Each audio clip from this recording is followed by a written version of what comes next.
Je suis allée au musée du Louvre et j'ai vu un tableau gigantesque. Il représentait quelqu'un qui ressemblait à Jules César.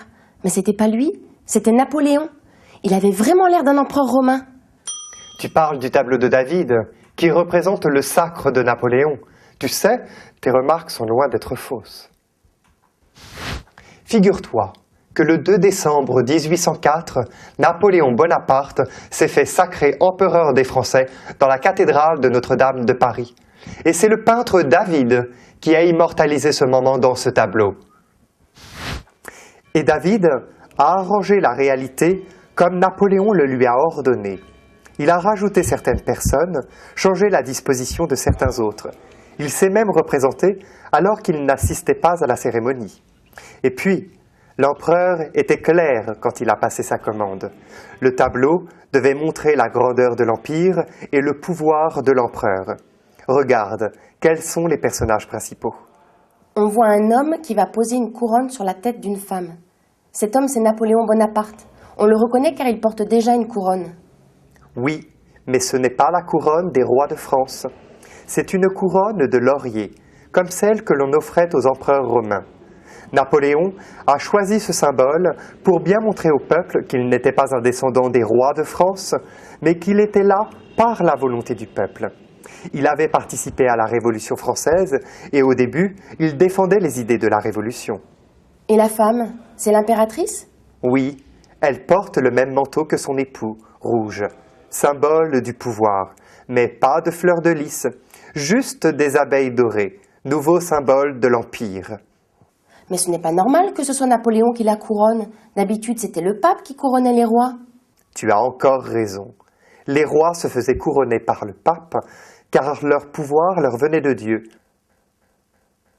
Napoléon couronne sa femme pour bien montrer que la religion n'a rien à voir là-dedans.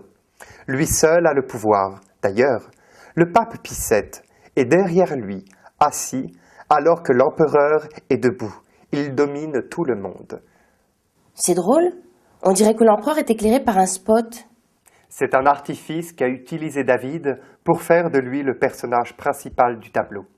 La lumière attire l'œil, et seuls les personnages autour de lui sont éclairés, comme si la lumière venait de Napoléon lui-même. En fait, il y a 150 personnages représentés. Sa famille à gauche, ses ministres au centre, et les représentants de la religion catholique à droite. Ah oui, et c'est la croix qui les partage. Exactement.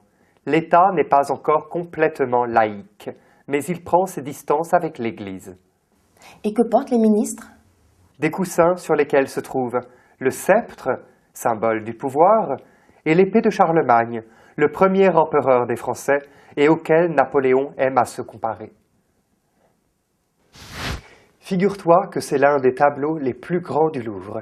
Il fait plus de 7 mètres de long sur 5 de large.